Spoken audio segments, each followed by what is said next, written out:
Hi everyone, this is Dom again, recording for MagicGatheringStrat, and today I'm going to do some more Pauper playtest matches with a new flavor of Tron this time. This deck was suggested by, let me just quickly check, it was Stompy on the Pauper to the People forums, and it started off with a big green deck, just like your basic green ramp deck using the Tron lands, and it evolved into this brew here, which is named Golgari Tron for obvious reasons, because it's a black-green Tron deck. So let me just go over all the parts very quickly.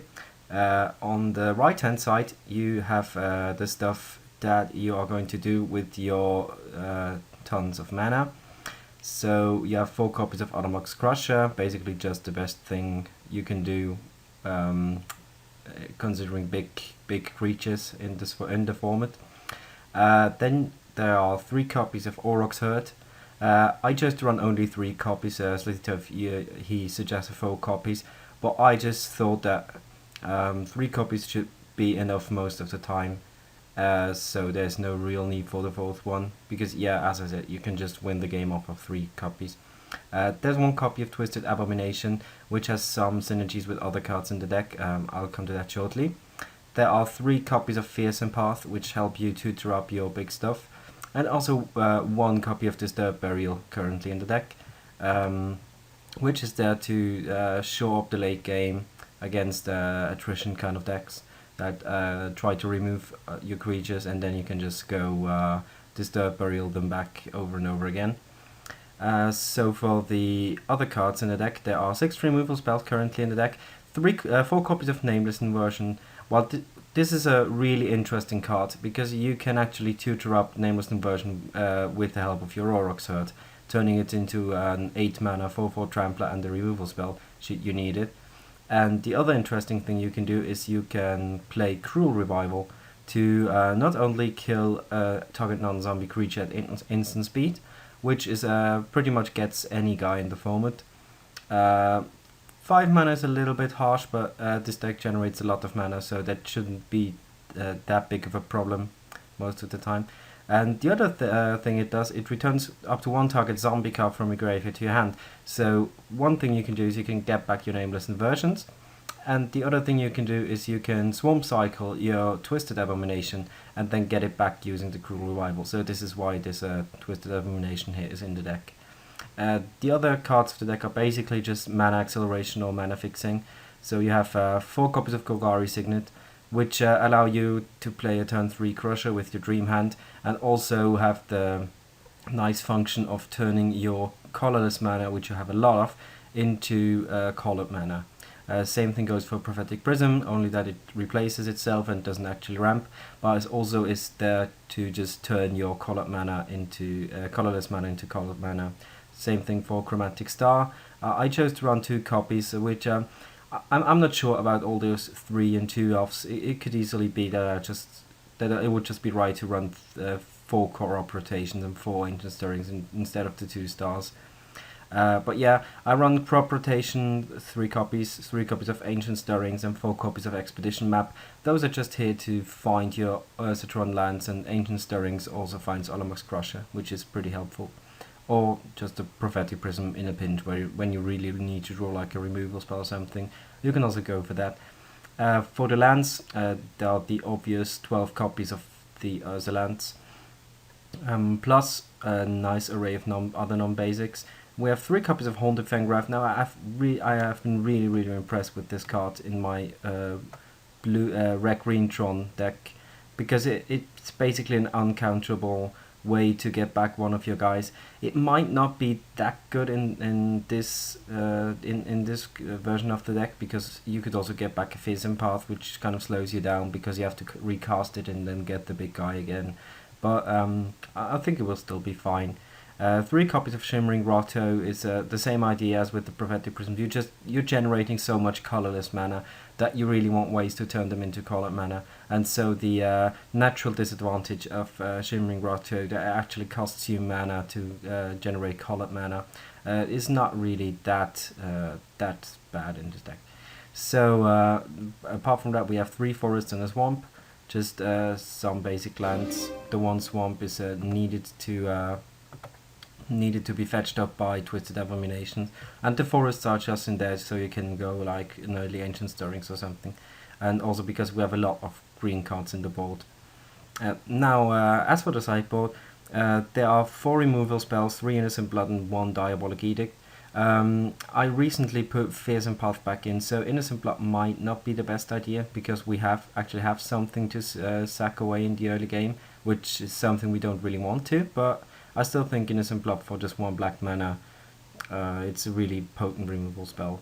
Then we have Diabolic Edict. It's just, again, a nod to the Delver deck where I really want instant speed removal, so you can blow them out. 2 copies of Duress, just against counter decks, basically. 1 copy of Bojuka Bog, which can be tutored up by crop rotation or the expedition map, just against the graveyard decks like Tortured Existence or Songs of the Damned or whatnot. Then 1 copy of Multanus Decree. There could easily be more copies of Multanus Decree in the deck, but I haven't actually played against Boggle decks or just enchantment decks in general a lot recently, so I could cut it down to 1 copy. Then 3 copies of Molder that kind of function as artifact and enchantment removal at the same time. They are a little bit expensive compared to other options you have, but with this deck you're generating so much mana that you can easily pay some more colored mana in order to just gain some life. It's actually fine in the deck. Plus for 1 green mana you can still blow up one of Affinity's lands and stuff like that. Fangren Marauder is also in here against Affinity, just sort of a silver bullet card that you can tutor up with your Fearsome Path. Again, it's good against Affinity because it prevents them from going off with ATARC, because they cannot sacrifice artifacts as long as Fangren Marauder is still on the battlefield. So yeah, it just closes that window of dying against them. And then there are 3 copies of Mavuli Asset Moss, just against other Cloud Post or land decks in general, also like Fisher Post or something, decks like that. So yeah, this is the deck. As I said, it's still in the building process. I'm not sure about the numbers. The only thing I'm pretty certain about are the 4 Olamax Crushers, just because they're just the biggest, meanest guy you can play in the format. And the Golgari Signets, I'm pretty much certain that this is actually what you want in this deck, because you could run other cards like Overgrown Battlement that generate more mana potentially, also like in combination with like Wall of Roots. But the problem is that your Urza lands don't actually cast those, and you could run into mana problems pretty easily. Whereas Golgari Signet you can just pretty much always play on turn 2, and it also, as I said, ramps you in a turn 2 Crusher with your best hand, if you have the best hand possible. And also the Prisms, I'm probably never gonna cut back on the Prisms just because they're so important. They replace themselves, they give you colored mana, and also the expedition maps, just because they are targeted land search, same as crop rotation, but not, but they don't let you sack. You don't have to sack a lamp for that. So yeah, I'm gonna jump into the tournament practice room once again. Give this deck a try, see how it does, and yeah, I'll be back with you shortly. So here we are for match 1 against the Tanker 13, which means Buffalo, I think, in the Native American language, as far as I'm concerned. I could easily be wrong, but yeah, we see how it goes. This hand potentially does have Tron, because we have a tower, a map and a crop rotation, but it doesn't really have much to do with Tron. In my red green deck this would probably be a mulligan, but in this deck, considering that we have many ways to fetch out one of the big guys, we could just draw them or Ancient Stirrings into them, or also Fearsome Path into them. I think I'm actually going to keep this, so no mulligans. Our opponent goes down to 6 cards and starts off with a forest. A forest and no 1-drop, so I don't know if a Stompy deck will ever keep a lamp with a forest and no 1-drops, but I could be wrong. We draw a third tower, which doesn't really do much for us. But yeah, nothing we can do about that. We could crop rotation it away if we need to. And he goes mountain. Oh, is this the land destruction deck? Oh man. Save hold elite. I haven't seen that in the land destruction list. 4 towers. Okay, that's a little bit excessive. I haven't seen the save hold elites in the land destruction decks, but Red Green really makes me think that he might be on land destruction. So therefore I'm going to run out the forest and just stay ready to crop rotate it away as soon as it gets targeted by an LD spell, which it might this turn. Well, I'm not sure. Take 2, and he just passes. So we probably crack the expedition map for another Tron piece. Yeah, let's get a power plant. And we draw this Disturbed Burial, which doesn't do much for us again. But yeah, I think we just have to set up for Tron as fast as possible, so that we can resolve our threat if we draw it. So he just attacks us again with his save hold elite and still has nothing. He might sit on a bunch of removal, that might be possible. So here we could crop rotation away our Urza's tower for an Urza's mine, so that if we should draw the Crusher, we can actually play it. So this is what I'm going to do. I haven't seen land destruction spells from him, so I think we should be safe. So let's get a mine. And we draw Nameless Inversion. Okay, that's not what we wanted to draw, really. But I think I'm just gonna run out the swamp here, so that we are prepared should he like decide to cast like an aura or something.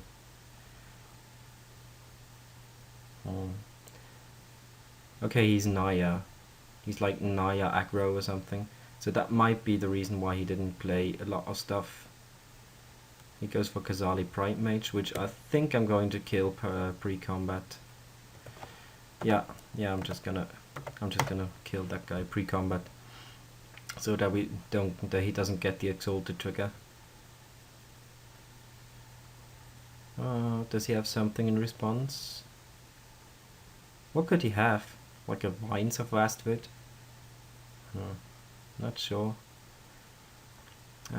It's a pity that we didn't draw like a big threat, because I think those kind of decks traditionally struggle against Tron decks, like the fair sort of creature decks that don't have a very fast clock. But Save or Delete is definitely annoying to deal with. But we get Cruel Revival, another Cruel Revival that is.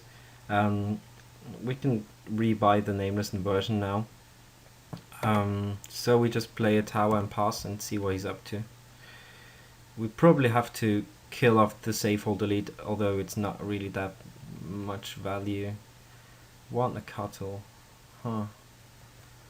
Yeah, because we have 2 Cruel Revivals, I think we might just kill off the Save Hold Elite. It's gonna shorten his clock severely. But if you ever draw a big guy, this is just bad. I don't know. I think we're just gonna take 2 here and kill off the Nakatal at the end of turn, getting back the Nameless Inversion. So kill that, get this one back. Boom. Unfortunately, not a Cat Warrior zombie. Does he have anything right now? No, he doesn't. And we draw a Prism. Okay, so we're gonna start off by playing the Prism. Let's see what we draw. Something good? Nah, another inversion. So at this point I think I'm going to kill the Elite before he attacks us, just because we draw so much removal.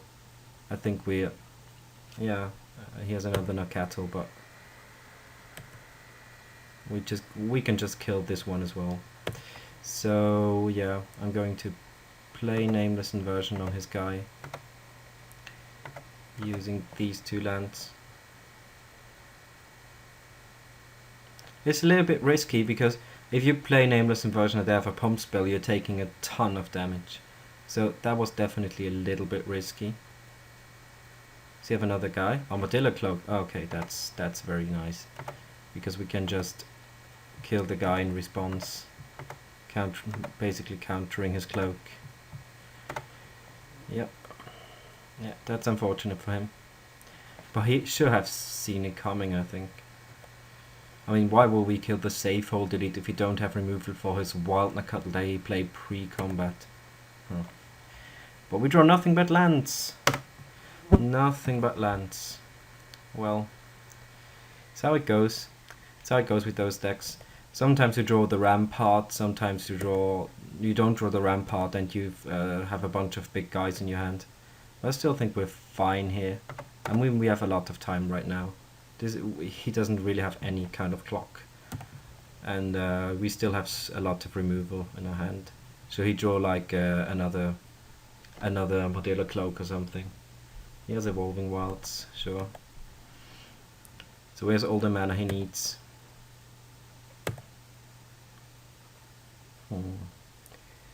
I like the idea of those decks because they have pretty high card quality and they can combine beatdown, like creature beatdown with efficient burn spells and the good white cards like Armadillo Cloak, but you just don't have the lands that he needs in Pauper.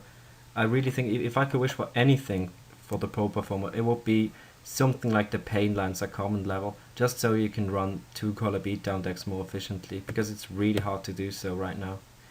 So we're just gonna keep taking damage and eventually draw into a big guy. That's my plan right now. I don't want to just like burn another Nameless Inversion on a 1/1 that we can easily like just block with this, for example. Ha! There we go. So we go Fierce Empath. And we could either get a bunch of Oxen or get a Crusher. I don't know which one's more efficient. He's playing white, so he might as well have like what's the card called? Like Journey to Nowhere. So let's see, we have 9, 10, 11, 12, 13, 14, 15, 16 mana, so we can't play 3 Oxen, but we can play 2 Oxen and still have a Nameless Inversion up. So I think we're better off just getting an Aurochs Herd and start casting Oxen. So Ox number 1.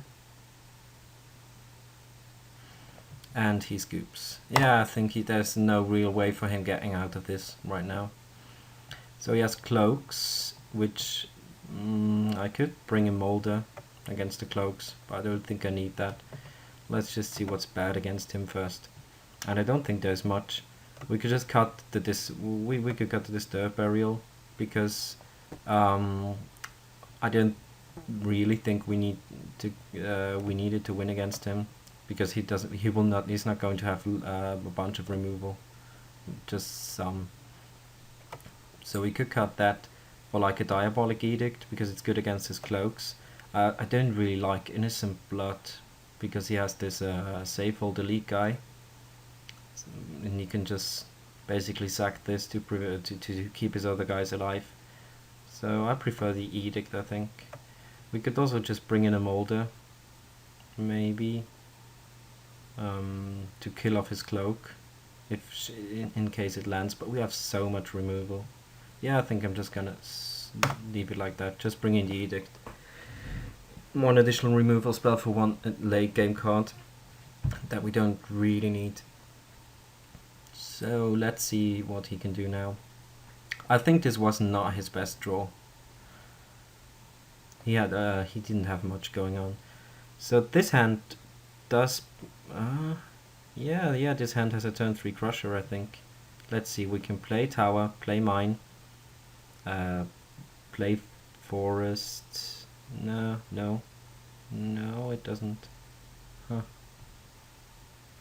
I mean, it's not a mulligan, but I think we still need a Signet to have a turn 3 Crusher. But let's see. Question is if he whether he sideboarded his journeys. So if we go tower, then mine, then forest, sack forest for power plant, we still only have 3 mana. I only have 7 mana and not 8. So I'm actually going to start off with Ancient Stirrings, trying to hit a Golgari Signet, which we do, or an Expedition map. But I think I'm gonna take the Golgari Signet, and this should actually give us a turn 3 Crusher now, because we can play a turn 2 Golgari Signet, turn 3 Tower, tap the Signet, and use the green mana to get the missing Tron piece, and then still have 7 mana off the Tron, so that makes 8 total. So if he doesn't have anything, he will have to deal with the turn 3 Crusher. But as I said, he easily might have sideboarded in his journeys. So we would be in trouble, probably, because we don't have anything else. Oh, does he? I hope he doesn't crack this Golgari Signet. I really hope he doesn't. I really hope he doesn't have to read. No, he doesn't. Okay, okay. That's very good. So we tap the Signet. We use crop rotation, sacrificing the forest, getting an Urza's power plant, and play a Crusher. Boom. So please don't have Oblivion Ring, sir. Please do not Oblivion Ring us. That would be very unfortunate. No overing one time, and no journey as well. Okay. He does have it, as expected. As expected. Now I think we're probably in trouble, because we're taking a lot of damage here. We're taking 8, putting us down to 8. And then we have another backup Crusher, but I don't know if that's actually enough. If we draw remove, oh okay, he even goes to kill the Signet. But that's not lethal anymore. Now he just gave us another turn. I don't know if that's correct, because it would have been lethal with the Bright Mage. It would have been 8 again, and now it is not. Huh. I don't know if it's correct to just give your opponent an additional turn if he's under so much pressure. I see that you can that he's afraid that I do have removal, but it's very unsafe to assume that the Golgari Signet is the only source of black mana I have. Now does he have another journey? Then we're probably dead. No, he doesn't. Okay, that's good. He just swings with the team. I'm gonna block the biggest guy, take 3 damage. There's no pump spell that would put this guy out of reach. There's no way our Crusher's dying this turn. He just goes to kill our... What is going on? I see what his plan is, but his plan is not going to work. I see what he's planning, really, but I just think it's wrong. I just think it's wrong to assume that your opponent doesn't have any colored mana backup. Huh. I don't know. I might be off, but still. Yeah, I'll take it. I'm gonna play the Aurochs Herd here, so just so that we have some more blockers for backup. And I'm probably going to Swarm Cycle this Twisted Abomination, so that we can next turn play Aurochs Herd on Nameless Inversion and be super safe. But as for now, I'm just going to swing with the Crusher. And yeah, this game is going to be hard for him. Even if he draws Mount, he sacrificed the Plains. What is going on? Why did he sacrifice the Plains? Doesn't he just want another journey? Okay. Yeah, I definitely think that our opponent played suboptimally and that he might have beaten us, but I'm really not sure. I don't want to be like cocky or something. I don't want to sound cocky, but I really think that he could have won this. But anyways, let me know what you think about that. So I'm going to pause the video and I'll be back for another. So here we are for match 2, playing against Gabol. I don't know this guy again. And yeah, we won the die roll. We're gonna play first. He's a polite person. I always like it when people are polite. So we are on the play, and we can't do a thing if we don't draw the missing Ursa land. So yeah, this is probably a mulligan. Yeah, we really can't do a thing. Now this hand has some stuff going for it, but no real tempo, no real big threat. But I think I'm gonna keep it. I don't want the mulligan to 5, and this hand is definitely okay. It's not spectacular, but it's okay. And he is playing Cloud Post. Okay. At least we know what we're up against from the get-go. So we're gonna play a Signet. And knowing what you're up against just by Cloud Post is actually not the case, because he can easily just play the combo version or the control version. There are so many Cloud Post decks out there. An expedition map doesn't tell us much again. He's going to have a ton of mana. So now what? Now we could run out a Signet. We could also try to hit a land drop. If we run out a Signet, we're gonna have 2 mana left over. And with that we can play a Stirrings, hit a land drop, and then play the Prism. Okay, can we do that? Yeah, looks like it. Okay, so we're gonna do that. We're gonna play the Golgari Signet, then activate it, dig for a land, which we don't hit. Okay, yeah, that's very unfortunate. That's very unfortunate. That really sets us back a ton. It's usually safe to dig for a land with Ancient Stirrings, because you have like 22 lands, so a third of your deck is lands.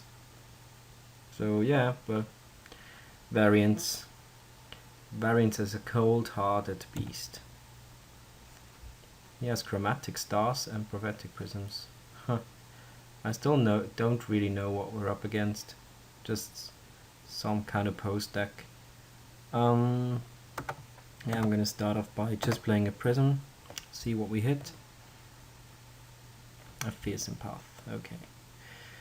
Okay, so now we can crack the map, get another Tron piece, and then play a Prism.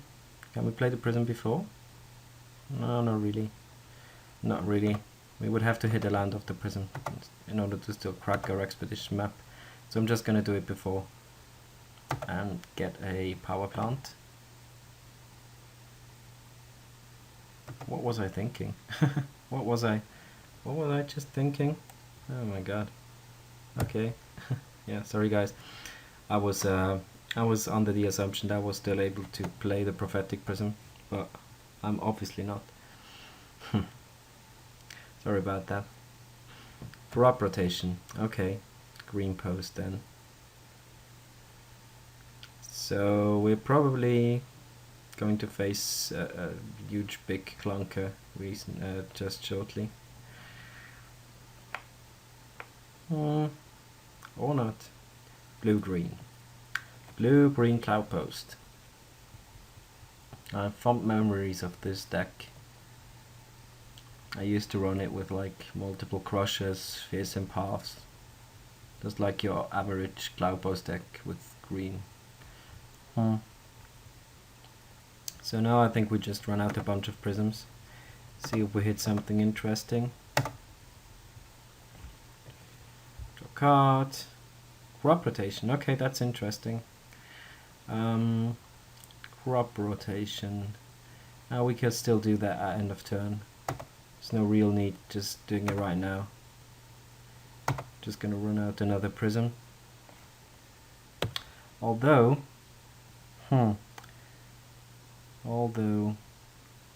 that might just have been wrong. Yeah, that just might have been a mistake. because now we can't cast the Fearsome Path, which we could have. Or can we? Yeah, we actually can. So I'm going to make green mana, and then I don't know if he plays counter spells. I think he could play counter spells, but I'm not sure, and I don't think I want to just not. I just want to play around counter spells forever. So I'm just gonna get. Oh, he doesn't, or at least he doesn't have one, because he could easily have countered it. I think 3. Yeah, he could easily have. So now I'm going to cast Fearsome Path. Boom. Come on, Fearsome Path. So what's better against him? I think it's just Crusher. Aurochs Herd is a little bit more resilient, but I don't think that he's playing removal in his deck. I think he's just going to try and like overwhelm people with like big stuff. So yeah, Crusher seems fine. I don't. Are we getting crushed? No, just another research. But there could be crushes on his side in a second. What did he discard? Just a land. Yeah, Island and Slippery cast. He doesn't have anything. He probably has Capsize, which means that we're in huge trouble. Because how do we ever beat the Capsize? Really, guys, how do we ever beat that? So now we could have counter mana up easily, but again, I don't think it's worth it just playing around it. Yeah, we just go for it. Okay, it resolves. So that probably means Capsize. That probably means Capsize time. Which would be horrible. I'm not gonna lie. Oh, no Capsize. Okay. No Capsize makes me happy. But he must have something. He has 7 cards in his hand. He must have something for sure. Just gonna gain a bunch of life. So he draws a card. Maybe we're just fooling ourselves. Maybe he's just straight up blue-green Fisher Post and just wins this turn because we tapped out. Huh. That might very well be the case.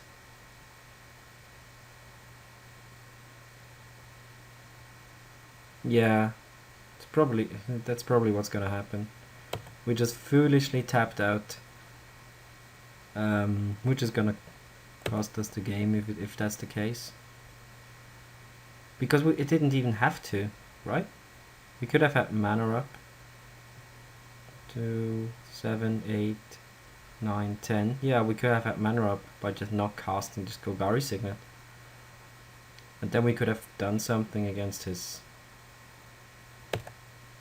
stuff. But he adds a ton of mana. Sacks some stars. Getting a lot of blue mana. Can he go off without blue mana? I don't think so. Oh, he just fishes us for like... How much does Storm count? 2? He just fishes 3 of our permanents. So probably the Crusher and some Urza lands, so that we can't recast it.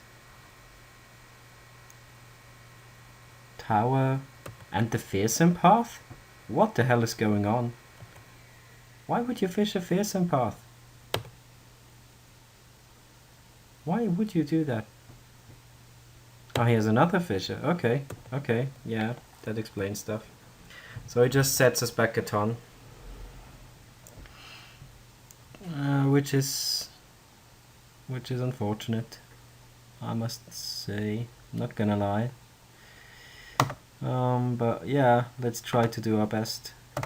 Let's run out another Signet. And nothing we can run out here. So we're going to discard a nameless inversion. Probably. Or a Fearsome Path. Yeah, probably Fearsome Path. We might still need those nameless inversions if he really, if he runs the like Cloud of Fairies variant of the deck. Now what? 1 million point burn spell to the face would be an adequate conclusion for this match. Which, yeah, 70. What is that? Yeah, that's Kavek's Torch. Yeah, that's just a Kavek's Torch. Hadouken! And we did. Okay.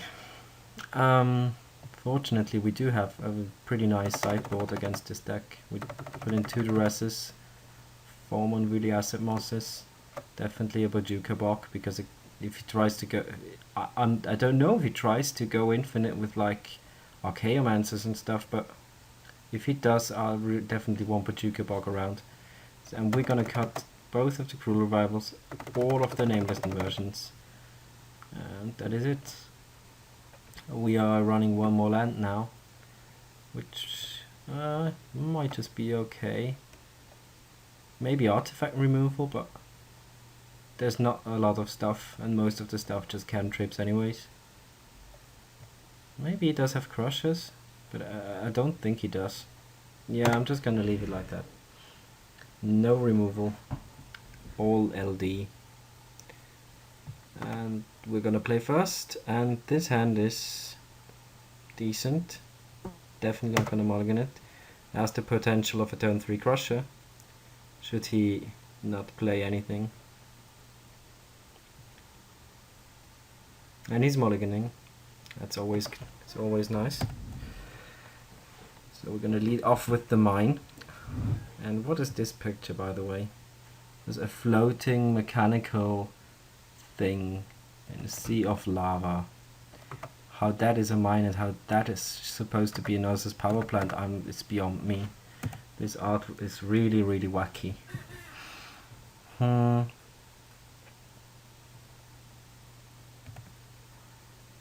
So it seems like we are going to resolve our Crusher this turn, which is definitely nice. We are going to fetch away this Urza's Mine, getting an Urza's Tower, and just cast a Crusher. Turn 3. That's how it goes. That's how it goes. And now if he doesn't have any solution, I think he's just dead. Crusher connects in this board state. I don't think there's much he can do. Does he have anything? 6 mana. Or he could just bounce it with like a Temporal Fissure, which I would be fine with. Yeah, I think is what he's going to do. Yep. Yeah, I'm fine with that. It means 1 less Temporal Fissure in the future. So we have 7, 8 mana, and we can crack an expedition map to get another tower, so that we have a land drop for the turn. Which is what we're going to do. Crack it up, get another tower, and scratch that, and just crush him again. Yep, there comes the Crusher. Now he might have another Temporal Fissure, or he might just go off. I mean, there's always the possibility of him just going off in our face. Or he might burn it with like a Kavek's Torch.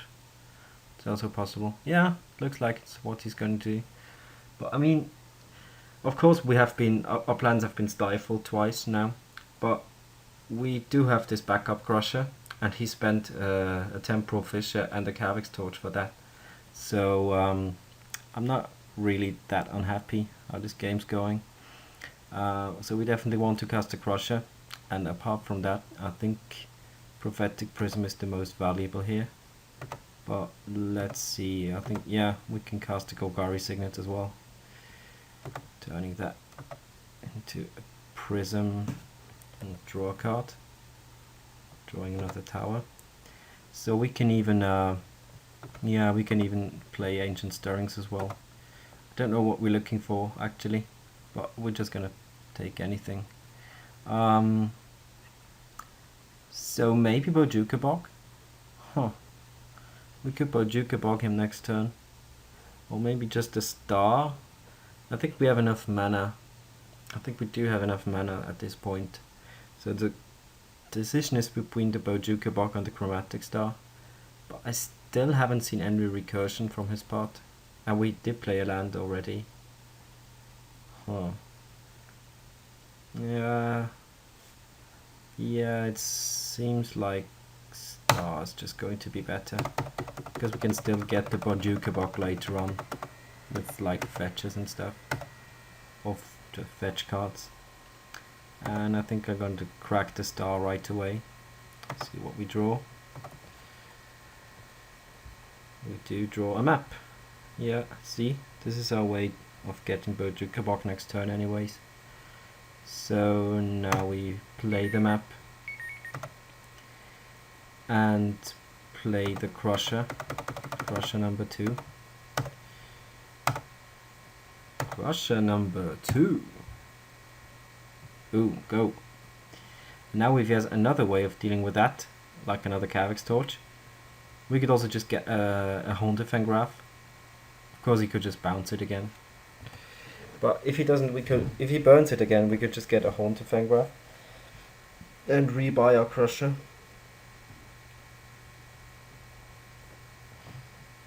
It's definitely a possibility.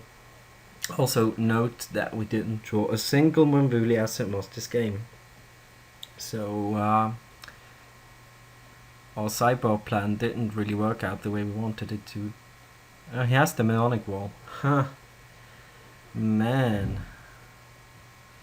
Just at the wrong time. Because he gets back the Temporal Fissure. And now, yeah. Now he's going to Fissure us for how much? How much is the Storm count? Why doesn't it show the Storm count? Huh. It does show the Storm count during our turn. But I would be interested in the Storm count during his turn. Storm count's 4. So it's going to bounce the Crusher and some of our cards. But that's okay because we can get the Fissure now. By tutoring up a Bojuka Bog. And we have 1, 2, 3, 4, 5 mana.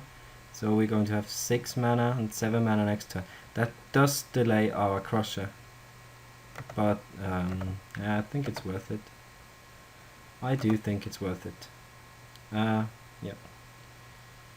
Get the Bojuka Bog and bog him. Bog away one of his win conditions and also a Temporal Fissure, which is definitely nice. And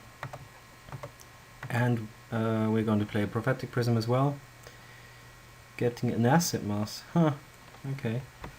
That's what we're going to play next turn, I assume. Cutting his Cloud Post number down to a reasonable number. If you consider 3 Cloud Posts reasonable. Which I don't. I don't for sure. There's Moldrifter. With this many mana sources available. It's definitely going to be hard. Not gonna lie. This game is definitely going to be hard. So we are going to do our best.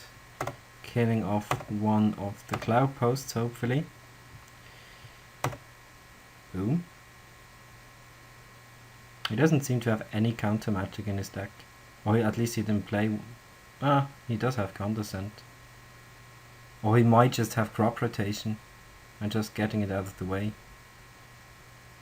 Oh, he does have Ghostly Flicker. Okay, yeah, sure. Yeah, sure. Of course he could have Ghostly Flicker. So, our Monvuli Asset Moss is going to fizzle, which means that we don't get the forest, but that's not our main concern. So he does have, he does actually have Mnemonic Wall, Ghostly Flicker online. So this match is going to be very hard to win. Very, very hard to win. He just needs one other way of dealing with our Crusher, and then we basically toast. So yeah, this is what you get by not drawing your sideboard cards in time. Red mana, huh? Okay. Ancient Grudge time. Yeah, fortunately we don't really need those artifacts right now,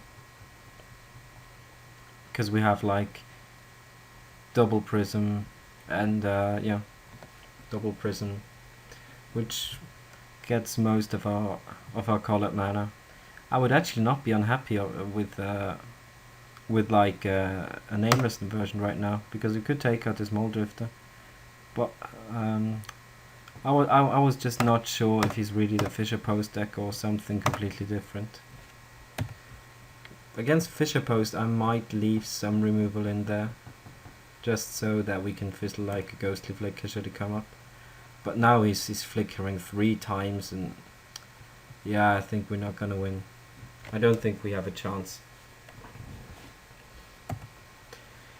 So let's see what he does. Cycle Slippery Cast. Play some more Grudges.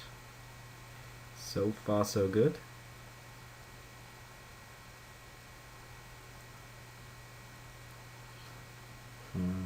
I think he should really just go all in with his Ghostly Flicker. Yeah, sure. I mean, why not? Our one Bojuka box is in the play on the battlefield already, so there's no more way with interacting with his graveyard. And he gets another Glimmer Post, supposedly. Yeah. So he has a ton of life, and he's probably going to Fisher or Crusher once again. Yeah. No, he's just flickering. It's just flickering again. So it's drawing 2 cards every time. So the chances of him not hitting a Fisher are really low. And his stone count's 5. So Fisher is going to be devastating. I'm probably just going to GG to a Fisher. Yeah, looks like he has it. Yeah, okay. Good game. Okay, and that was match 2. We have 47 minutes already, so I think I'm actually gonna call it a day for today. We went 1-1 with Golgari Tron, which is okay for a rather untested deck. So I'm gonna do some tweaking. I'm not sure what it is again, but let me know what you think of the deck in the comments, and also visit the Pauper to the People forums. The link will be in the show notes. There you see the thread on the deck, and you can leave your comments there as well.